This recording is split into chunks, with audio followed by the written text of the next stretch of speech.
Pavlenko. There's no one I'd rather see. In other words, I'd rather see no one. Carlo, this room is an absolute shambles. I gave Gino strict instructions, and that man is still here. I'm still here because I haven't been paid yet. I wasn't talking to you. And don't think I don't appreciate it.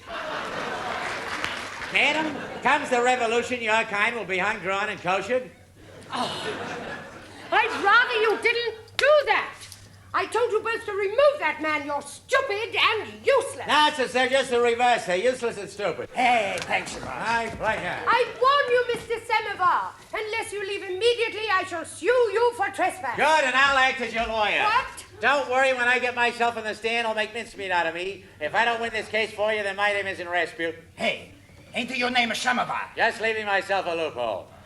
Dick Vosburgh, it's a very daring thing, isn't it, to do a pastiche of Marx Brothers movies. I wondered what gave you the urge in the first place. Well, I went off on holiday, and I started to think about what I would write as a musical. And I suddenly decided if I imagined that the Marx Brothers were leaning over my shoulder and being as difficult as they could be, that it might really kind of stretch me. And so I wrote this strange show, which is an original Marx Brothers show. I imagined that it was maybe made in 1936 because that was the year when they didn't make a picture. In 35 they made Night of the Opera. In 37 they made Day at the Races. A Night in the Ukraine is what they did in 1936. So now it can be told. So this is the missing link. It is. Harpo is the missing link, actually. Did you, when you wrote it, did you set out to echo specific scenes from specific Marx Brothers movies? Yes, there's the scene which you'll see in Day at the Races, for instance, and other films. That was the first picture which did it, where Harpo tries frantically to tell Chico something through whistles and mimes, which I've created afresh in this, and which Sheila Steafel does brilliantly with Frank Lazarus. What's the matter? You itch? Itch. Message. Message. Message. Message. Message.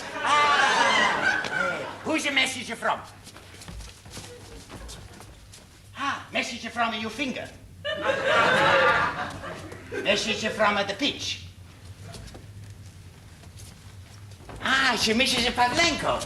It's a message from Mrs Pavlenko. What's the message about? Hey, what do? Be careful. You strain yourself. Strain yourself. Strain yourself. Strain you. Strain. Strain. Strain. Strain. Strain. Something about a strain. Strain face. Strain chin. Strain jaw. Strain jaw. Stranger. It's a message from Mrs. Pavlenko about the stranger. Yes. Listening to your play, one thing that strikes me is that insult is really the staple of Marx Brothers dialogue. Is that true? Yeah, I think it is Four Eyes. That's all kinds of insult. That's a Groucho, Chico insult. Yes, that's part and parcel of it. I mean, pointless insult. Groucho, for instance, in Duck Soup. I mean, everybody knows that Margaret Dumont is nothing if not moral. She's a very upright lady, but he says things like, don't forget, we're fighting for this woman's honor, which is more than she ever did. It's so unfair that it's funny. Mm-hmm. But that's what I like about him. He's unfair. He's illogical. Who are you? And why are you smoking that vile cigar in my drawing room? I might ask you the same question. But I'm not smoking a cigar. Well, that's why I'm not asking it. One up to me, I think, and if it were up to you, I don't know where we'd be. And speaking of you remind me of my younger sister, which is strange because you look more like my older brother. And speaking of my brother, why don't you? You haven't mentioned him once. I suppose you think he's not good enough to talk about. You hate my brother, don't you?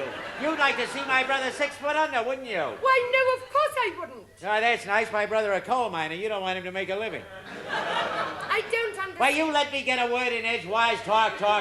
Why don't you have your tongue painted to match your wallpaper? Who are you, anyway?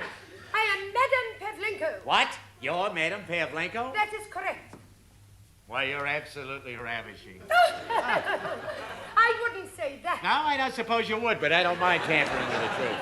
I see, and who may you be? My card, madam. Serge B Samovar, lawyer.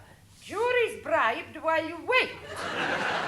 GMT CBC. What does GMT CBC stand for? Give me the card back, chubby.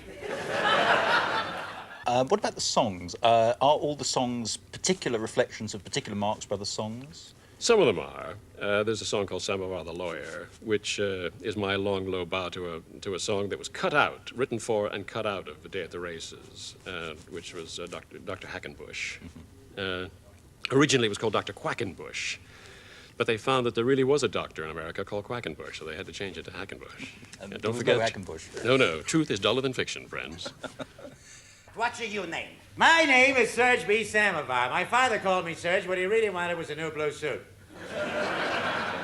What do you do for a living? You know, I thought you'd never ask. Here, do you think you could play this? You betcha my life. Then I could best introduce myself by singing the song that made me famous. And folks, I hope it makes you famous too. I'm Russia's leading legal brain. I'm wise to all the loopholes. And very modestly I maintain I haven't any scruples. Let's not forget my father, a lawyer too was he. In fact, he shouted, I object, the first time he saw me. I'm Samovar, the bore of the bar, a most obnoxious lawyer. I'll press your lawsuit while you wait and scorch it to annoy ya. I'm a suer who knows how to sue. You slander me and that's my cue. I'll litigate all over you. I'm Samovar, the lawyer.